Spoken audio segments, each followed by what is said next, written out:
Саламатсыздарбы балалар? Біз бүгін жаңа сабақ өтеміз жаратылыстану пәні бойынша. Жаңа сабағымыздың тақырыбы ауада Архимед заңы қалай орындалады. Енді балалар сабағымыздың мақсатына көшейік. Архимед заңы ауада қалай орындалатынын білесің. Балалар, жер бетіндегі бүкіл тірі ағзалар ауа мұхитында тіршілік етеді. Ауа жан-жақтан су сияқты қысып тұрады. Бірақ ол сезілмейді. Терең су түбінде судың қысымы көбірек. Судың ішінде жоғары көтерілген сайын жан-жақтан қысып тұрған су азайып қалған сияқты болады. Дәл сол сияқты тау басына көтерілген сайын ауаның қысымы азаяды. Ауа мұхитынан ғарыш кемесі арқылы ғана шығуға болады. Суда әсер ететін Архимед күші ауада да, яғни газдарда да әсер етеді екен. Ал суретке қарайық. Суда негішке қандай күш әсер етеді? Ал жаттығу жасап жатқан Эврика ше? Екі қолыңды қайшылап жаттығу жасап көр. Не байқадың? Осы сұрақтарға жауап беріп көрейікші, кәне балалар. Мен сендерге көмектесейін. Дайынбыз ба жауап беруге? Ал негішке қандай күш әсер етеді? Дұрыс айтасыңдар, оған тартылу күшімен судың кері итеруші күш әсер етеді. Судың кері итеруші күш әсер етеді екен. Жарайсыңдар, дұрыс жауап. Ал Эврикаға ше? Мысалы, суда әсер ететін кері итеруші күші ауада да әсер етеді. Жаттығу жасағанда алақандарыңа міне қараңдар. Ауа дәлелі, алақандарыңа сезілген ауа дәлелі. Яғни ауа кері итереді екен. Жарайсыңдар.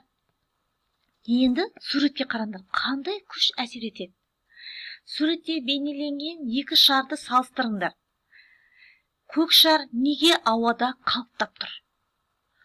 Осы шарға әсер етіп тұрған күштерді сипатта. Күлгін шар неге еденде құлады? Неге еденге құлады? Жауап бере аламыз ба? Дайынбыз ба?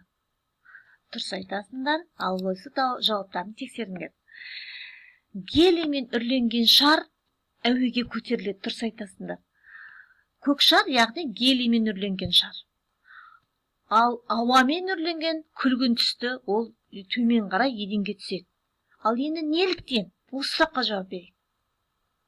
Себебі гелий, біреу гелий, екіншісі ауа. Гелий ауадан жеңіл болғандықтан жоғары қарай көтерілді. Осы судағыдай ауаның да кері итеруші күші болды. Сондықтан ауа өзінен жеңіл газ гелийді кері итерді. Ал ауамен үрленген шар ішінде ауа тығыз, сондықтан ол еденге түседі. Сонымен гелий ауадан жеңіл, сол себептен оған кері итеруші күш әсер етіп, ол аспанға ұшты. Көтерілді. Ал екіншісі тығыз ауамен үрленген, тығыз болғандықтан ол еденге құлады, еденге түсті. Жарайсыңдар. Енді әуе шары, дирижабльдер, ауадан жеңіл ұшу аппараттары. Дирижабль басқарылады. Олардың баллондары көбінде гелий немесе сутегі газдермен толтырылады. Бұл газдар ауадан жеңіл.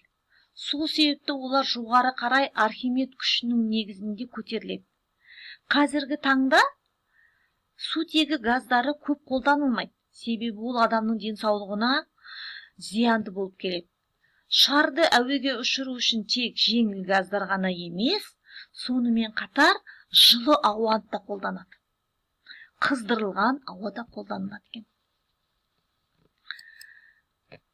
Естеріңе түсіріңдер монгольферлерді. Сен білесің бе, балалар? Әуе шарының тарихы осыдан 200 жылдан астам уақытты қамтиды екен. Ағайынды монгольферлер жібек шардың ішіне ыстық ауа үрлесе, оның жоғары көтерілетінін байқады. Көп тәжірибеден кейін олар 1783 жылы 5 маусымда ыстық ауаға толтырылған шарды ұшырады. Бұл шар адам баласы ұшырған ең алғашқы ұшу аппараты болып табылады. Ол 2 километр 500 метр қашықтықты ұшып өткен. Мына суретте от жағып жатыр, яғни жанғаннан кейін не істеп жатыр? Жылы ауамен толтырып жатыр. Шарды монгольферлердің міне жылы ауамен ұшқан ең алғашқы ұшу әуе шары екен. Керемет. Енді әуеде ұшу, балалар. Сұрақ. Ауадан жеңіл газ қолданып ұшатын қандай аппараттарды білесің? Яғни дирижабльдер, әуе шарларын білеткесіңдер. Мына суретте дирижабльді көріп тұрмыз, иә? Олай болса, сұйықтық сияқты ауада да Архимед заңы орындалады. Оны әуе шарының ұшуынан байқауға болады. Әуе шары әуеде жеңіл ұшатын ұшу аппараты. Әуе шарының баллондары гелий немесе сутегі газымен толтырылады. Бұл газдар ауадан жеңіл. Сол себепті олар шардың әуеге көтерілуіне көмектеседі. Және шарға ауада кері итеруші Архимед күші әсер етеді екен. Ал, балалар, міне зертте дейді. Салафан қалта неге ұшады? Ойланып көріңдерші. Дұрыс айтасыңдар. Мына астындағы жанып тұрған 2 майшамды көріп тұрмыз ба? Майшам жанған кезде одан көтерілген жылы ауа.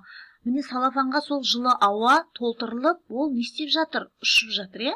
Ұшып барады, ұшып тұр. Енді олай болса, салафан қалта ішіне жылы ауа толтырылғаннан кейін ұшты. Енді бірақ бұндай экспериментті балалар тек қана үлкендердің көмегімен жасау керек. Естеріңде болсын, өздерің жасамаңдар. Ал балалар, ойлан, ай бетінде ұшу құралы ретінде әуе шарын қолдану мүмкін бе? Неліктен? Айдың бетінде осындай ұшу әуе шарларын қолдану мүмкін бе? Дайынбыз бұл сұраққа жауап беруге. Ал, айтайын. Айдың бетінде ауа болмайды. Міне сол ауа болмағандықтан шарды көтеретін газ да болмайды екен. Сондықтан шар ұша алмайды. Жарайсыңдар. Енді естеріңде сақтаңдар, ауада Архимед заңы орындалады екен. Сонымен сабағымызды қорытындылайық.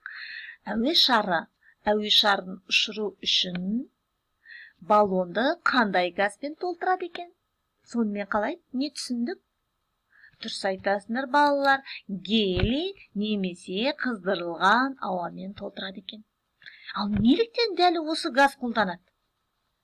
Себебі ол ауадан жеңіл. Дұрыс айтасыңдар, балалар, гелий ауадан жеңіл екен.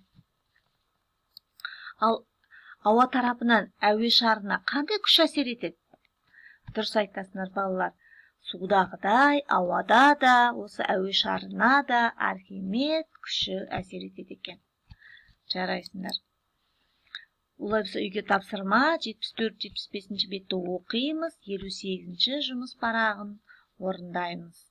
Ал енді балалар, сабағымызды қорытындылау мақсатында Білген Академия сайтына кіріп, тест деген бөліміне барып, осы тақырыпты қаншалықты меңгергендеріңді білу үшін тест тапсыруды ұмытпаңдар.